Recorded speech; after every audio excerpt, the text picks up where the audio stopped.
Hello, all you freedom-loving people. President Trump introduced the Board of Peace in Davos and officially withdrew the U.S. from the World Health Organization today. The House will soon vote on whether or not to charge the Clintons with contempt and what's coming next for Iran. Okay, let's get into it. Coinciding with the creation of the Board of Peace that might supplement the United Nations, the U.S. officially withdrew from the World Health Organization today after 77 years. The U.S. was one of the first countries to join the World Health Organization, the WHO, when it was created in 1948 as part of the United Nations. But today, January 22nd, 2026, it officially withdrew from the Global Health Group after President Trump signed the executive order back on January 21st, 2025 in order to begin the process. And now President Trump is traveling back to Washington, D.C. from Davos and aims to have an anniversary dinner with First Lady Melania to celebrate their 21st wedding anniversary. Before his return from Davos, he had a meeting with President Zelensky. After the meeting that lasted less than an hour, President Trump told reporters that he had a good meeting. It's leaving now. Mr. President, how was the meeting with President Zelensky? President, can Ukraine still count on your tremendous support? How was the meeting with President Zelensky? The meeting was good. Look, we have a ways to go. They're meeting with President Putin today, as you know. The meeting was good with President Zelensky. We'll see how it turns out. A lot of people being killed. President, what's going to be the message to President Putin? What do you want President Putin to The war has to end. do? You have a deal? Mr. President, can Ukraine still count on your support? Will you call President Putin yourself? We hope it's going to end. A lot of people being killed. Last month they had 30,000 people killed. 30,000, mostly soldiers. And it's really a war that has to end. What do you expect? What are you about joining your Board of Peace? We didn't discuss that.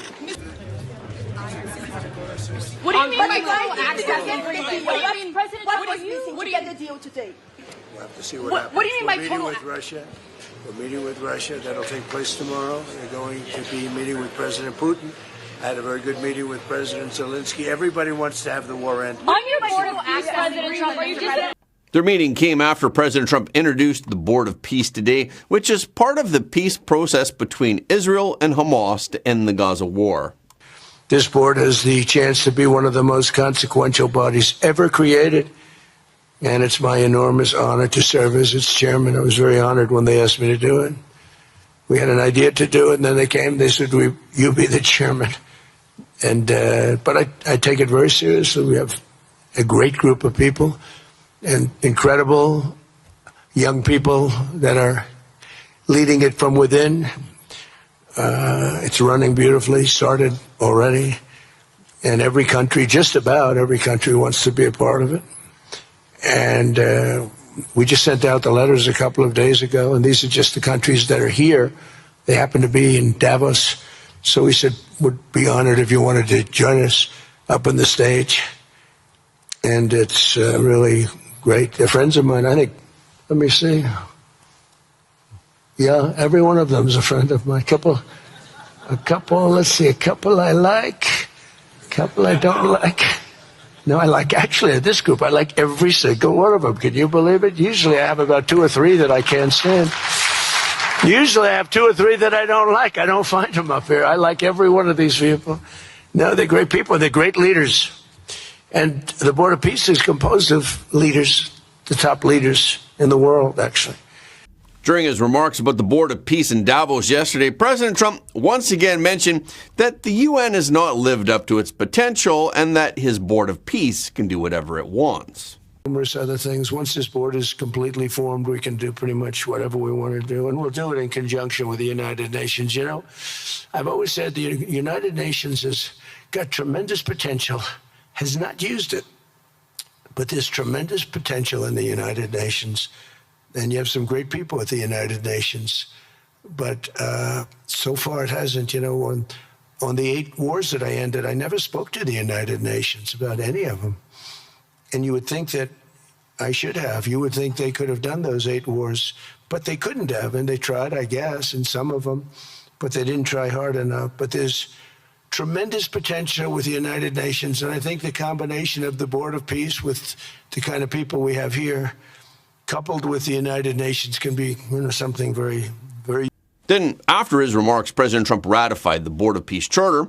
He signed it alongside the Prime Minister of Bahrain and the Foreign Minister of Morocco.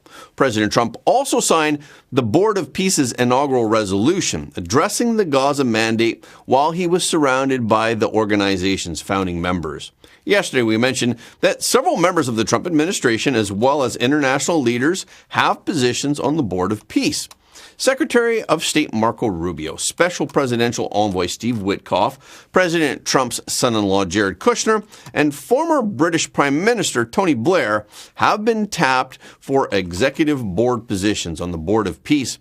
The Board of Peace will include a national committee for the Gaza administration that will be led by Palestinian Authority official Ali Abdel Hamid Shath. Today, during a video, Shath announced that the Rafah crossing will be opened next week on both sides. What will really matter is what comes next. This transition will succeed only if it delivers real, tangible improvements in daily life for Gazans. As Chief Commissioner of the National Committee for the Administration of Gaza, it's my responsibility to turn this moment into action, to restore order, to rebuild institutions, and to create a future for the people of Gaza defined by opportunity and dignity, under the principle of one authority, one law, and one weapon. As a first step, I am pleased to announce the Rafah crossing will open next week in both directions. For Palestinians in Gaza, Rafah is more than a gate. It is a lifeline and symbol of opportunity. Opening Rafah signals that Gaza is no longer closed to the future and to the war. I want to be clear, there is much more work ahead, and none of it is easy. The road forward will involve difficult decisions and setbacks, but this is a real step, and it marks a new direction. Nikolay Mladenov, a Bulgarian diplomat and former UN envoy to the Middle East, has also been named as the High Representative for Gaza. He will be a link between the Board of Peace and the National Committee for the Gaza Administration. For too long, Gazans, Palestinians, and Israelis have lived with conflict, with death, with destruction. Now, the page turns. And whether the page turns successfully really depends on all of us. We have the ingredients for it. We have the leadership of the United States and President Trump. We have a great group of countries joining the Board of Peace and more to come. We have a fantastic Palestinian team on the ground, and we must make it work. Our partnerships are there, our plans are in place, and we need your support. And finally, I look to all of you who are in this room and who are watching this meeting from their screens at home or in their offices. Please put away your talking points for a minute. Please put away your fears. Please put away your concerns. Please stop listening to the rumors and to the gossip. Focus on what we have to do today, because the future of 2 million Palestinians is at stake, and if we give them a chance, we will do more than that. We will create opportunities for 1 billion people who live in the Middle East and beyond, and who are responsible, also who want to see transformation and a chance in life for the future. Yesterday, President Trump repeated that as part of the peace process, Hamas has agreed to disarm. President Sisi is sitting on the first row here. He spoke earlier today and also complimented you on the Gaza deal. I think there will be a signing tomorrow. Of course, there are different views on this, but how important do you think this signing is on the Board of Peace? And do you think this is going to sustain? Do you think we now will see Gaza reconstructed and the billions of US dollars invested? I do. I mean, I think we have peace in the Middle East. There are some little situations like Hamas, and Hamas has agreed to give up their weapons. Now, you know, they were born with a weapon in their hand, so it's not easy to do. When they were born with a rifle in their hand. It's not an easy thing for them, but that's what they agreed to. They've got to do it.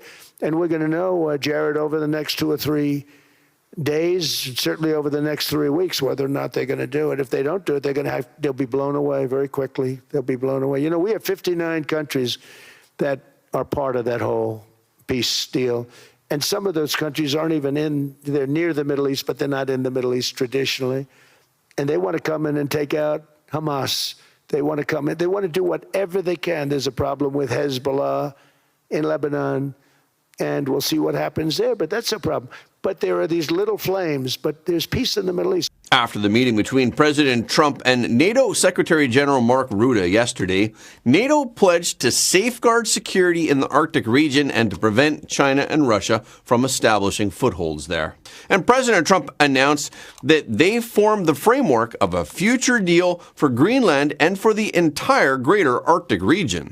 And today, during an interview with Maria Bartiromo, President Trump provided more details about the framework for the Greenland deal. So what are we talking about? An acquisition of Greenland? Are you going to pay for it? I mean, we're talking about it. It's really being negotiated now, the details of it, but essentially it's total access. It's there's no end. There's no time limit. We're not doing a 99 or a 10-year or anything else, you know, the famous 99-year deals that you hear about, because countries can't do it for that. Countries go on longer. And so I think it's going to be something that's very well, already it's being reviewed very well. Well, I noticed the stock market went up very substantially after we announced it. But the details are being negotiated now. It'll be very good. So, because the GDP of Greenland is like $3.3 billion, but people are valuing Greenland of between $50 billion and almost $1 trillion. So what are you willing to pay for Greenland? Well, I'm not going to have to pay anything. We're going to have total access to Greenland. We're going to have all military access that we want. We're going to be able to put what we need on Greenland because we want it. We're talking about national security and international security.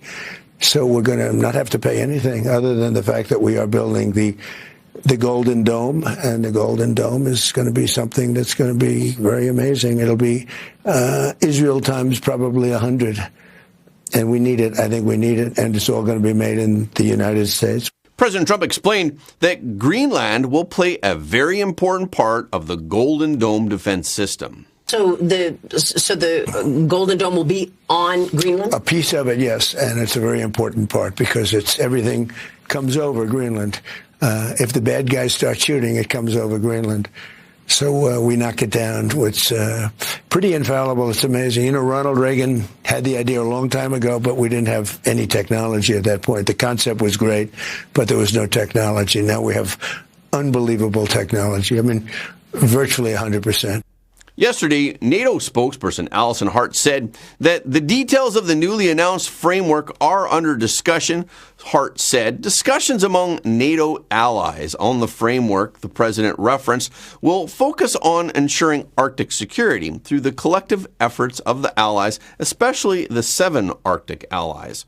Negotiations between Denmark, Greenland, and the United States will go forward aimed at ensuring that Russia and China never gain a foothold economically or militarily in Greenland.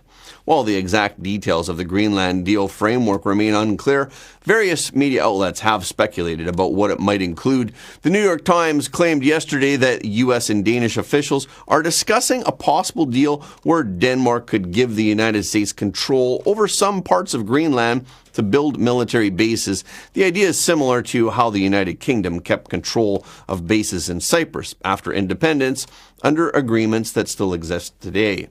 And the Daily Mail suggested that President Trump is considering a bold idea, which is offering every resident of Greenland $1 million if they vote to join the United States.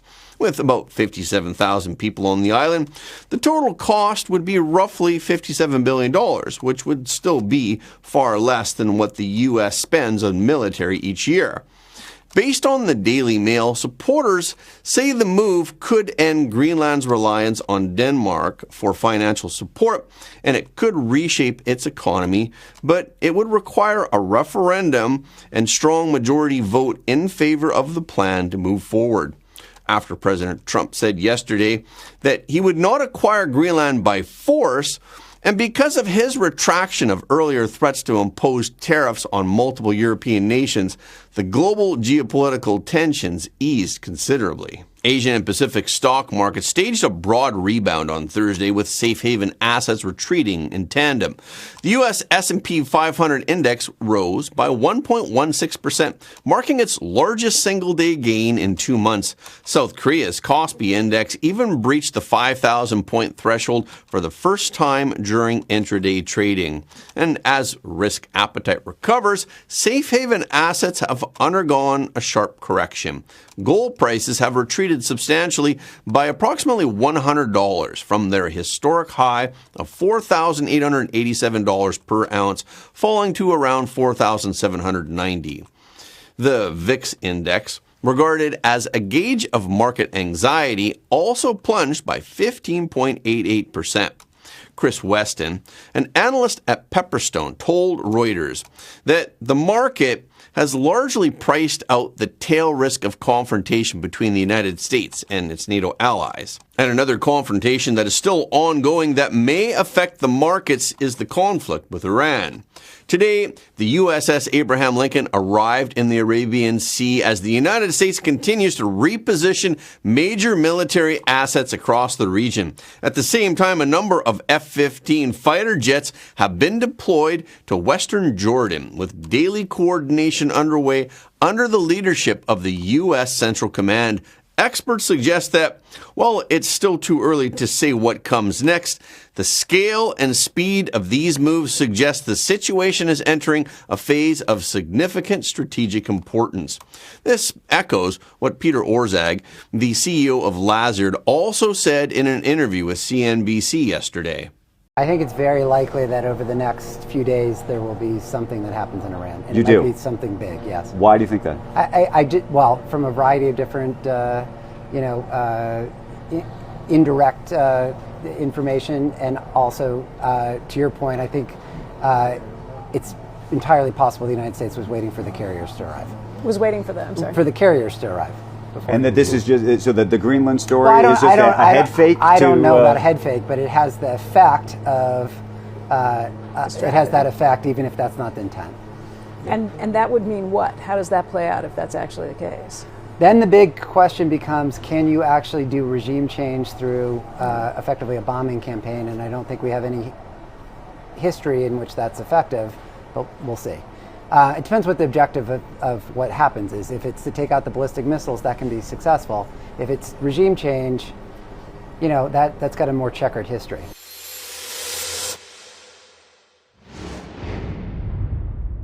Yesterday, the House Oversight Committee took the next step toward holding President Bill Clinton and former Secretary of State Hillary Clinton in contempt of Congress. The committee voted to advance a pair of contempt resolutions against the Clintons after they did not appear for scheduled depositions earlier this month. They voted 34-9 to advance one contempt recommendation against Bill Clinton, with 2 members voting present, and they voted against Hillary Clinton in a 28-15 vote, with 1 member voting present. 9 Democrats voted with Republicans to advance the contempt recommendation against President Clinton, and 3 Democrats joined Republicans in the vote against Hillary Clinton. After the votes, the committee chairman, James Comer, announced that they are moving the contempt resolutions to the full House. Pursuant to this vote, the committee hereby favorably reports and adopts this report recommending that the House of Representatives find Hillary R. Clinton in contempt of Congress for refusal to comply with a subpoena duly issued by this committee. We will move the report to the full House. Without objection, the motion to reconsider is laid on the table. If the House votes to refer the Clintons for contempt, it would be up to the Department of Justice whether to prosecute. A contempt of Congress conviction can carry a fine of up to $100,000 and a year behind bars. The Clintons originally received subpoenas to appear before lawmakers on October 14th and October 9th, 2025 to answer questions about Epstein's dealings. But even after working with the committee to reschedule, they did not appear for questioning. An attorney for the Clintons wrote to the committee calling the subpoenas invalid and legally unenforceable and claimed that they lack a connection to a legislative purpose.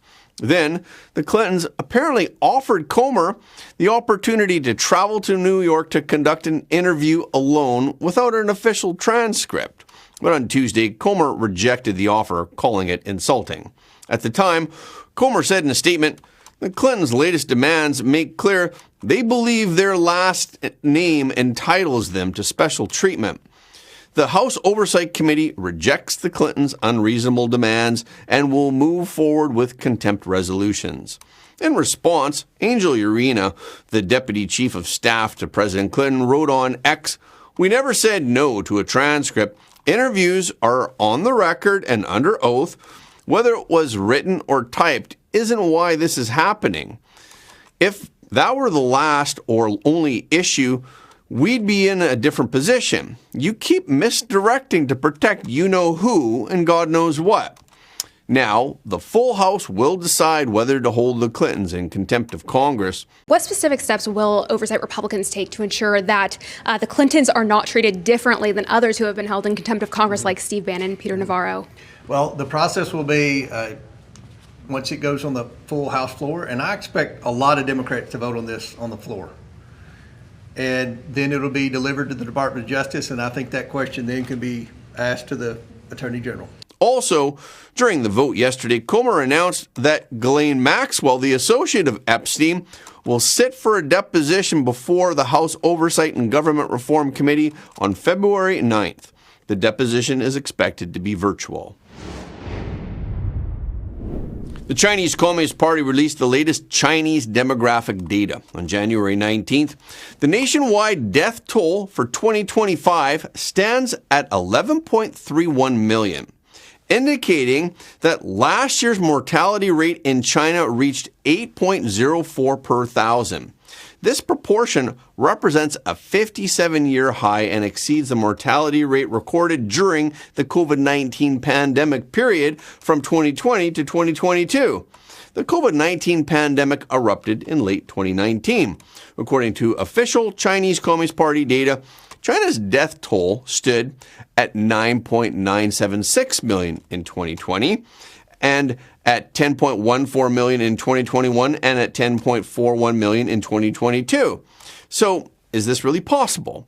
Why has China's mortality rate surpassed that of the peak of COVID-19 pandemic period without any large-scale epidemics, wars, or major disasters? There are two explanations for this phenomenon, which is highly abnormal from both medical and practical perspectives. One possibility is that China is experiencing another outbreak. Since last year, various videos have been circulating on social media claiming that a new mysterious virus has caused an epidemic, with hospitals across the country being overwhelmed, and the majority of the patients are children. Late into the night, anxious parents continue to bring their sick children to seek medical attention, resulting in long queues at pediatric departments. Unverified reports online also suggest that crematoria are struggling to cope with the demand. However, these circumstances are not comparable to those of the initial outbreak of the virus, nor has it spread nationwide. While the number of deceased exceeds normal levels, data from crematoriums indicate that there has been no recurrence of the weeks-long queues or collapse of the funeral system that was witnessed during the pandemic. Therefore, the death toll in 2025 should not exceed that of during the COVID-19 pandemic. The second possibility is that the Chinese Communist Party is falsifying death figures. Was the initial COVID-19 death count underreported? And is the 2025 death figure being inflated after the COVID pandemic ended? In one of our episodes, we estimated that the actual death toll far exceeded the official figures that were released by the Chinese Communist Party based on the 2023 population data that was published by the CCP. Authoritative sources with insider knowledge revealed that the total number of deaths in China over those 3 years should have reached 400 million. This figure sounds hard to believe, but after media outlets and independent commentators published this conclusion, the Chinese Communist Party authorities have consistently failed to refute it. The death toll figure released for 2025 also indirectly confirms that the CCP initially concealed the actual number of pandemic-related deaths. The latest population data also reveals a stark reality. China's demographic crisis is spiraling out of control, with the population declining for the fourth consecutive year. China's 2025 newborn population stood at 7.92 million, marking the lowest figure since the CCP seized power in 1949. This represents a 17% decline from 2024's 9.54 million births, which is a decrease of 1.62 million births. Consequently, the national population decreased by 3.39 million compared to the previous year's end. The current demographic situation evokes memories of the so-called family planning that was implemented by the Chinese Communist authorities in early years. In the early 1950s, the Chinese Communist Party actively encouraged childbirth. Following the Soviet Union's example, mothers who gave birth to 5 or 10 children were honored as glorious mothers and heroic mothers. This policy led to rapid population growth in China. By the late 1970s, China's population had approached 1 billion. We are all familiar with the theory of the demographic dividend, but the Chinese Communist Party leaders, lacking economic understanding, were unaware of it. Consequently, the CCP authorities viewed rapid population growth as a potential threat. So in the 1970s and 1980s, the CCP began promoting family planning. In September 1982, the CCP established the family planning policy and they enshrined it in the Constitution. From that time until the end of 2015, the CCP formally implemented the one-child policy. Exceptions were made for rural couples with only one daughter and for couples where at least one parent was an only child, or certain ethnic minorities in some provinces, in which cases each family was permitted to have 2 children. Despite warnings from demographers that such practices would spell disaster for China's economy, the Chinese Communist Party leadership dismissed these concerns. They were convinced that the natural laws of the world would bend to their will. The Associated Press has reported that China's one-child policy is the world's most stringent population control measure. Beijing authorities have forced women to undergo abortions and promote widespread sterilization. This led to the sale and even killing of female infants. Mei Fong, the Pulitzer Prize-winning author of Only Child, China's Most Radical Experiment, conducted an in-depth investigation in 2008 into forced abortions and the human rights of children born in violation of China's one-child policy. In her investigation, she discovered that many local governments under the Chinese Communist Party resorted to deploying investigators and rewarding informants to meet the statistical targets of the one-child policy. Any pregnant woman found to be carrying an additional child was subjected to forced abortion. Barbara Demick, the author of Sisters in Bamboo, who is an American journalist, revealed that in 2007, a mass protest against abuse of power erupted in a county in southern China, Guangxi province. The incident was triggered when family planning officials demolished the home of a poor peasant family who couldn't afford to pay fines. This sparked widespread outrage. Up to 3,000 people stormed the family planning office, vandalizing the premises and overturning and burning government vehicles. Soon, China faced the challenge of a shrinking workforce and the rapid population aging resulting from its family planning policy. So the Chinese Communist Party abolished the one-child policy in 2015, and they encouraged families to have 2 children. But this failed to reverse the trend of population aging. Consequently, in 2021, the policy was further relaxed to encourage families to have 3 children. They even introduced monetary incentives. Yet, the results have been disappointing.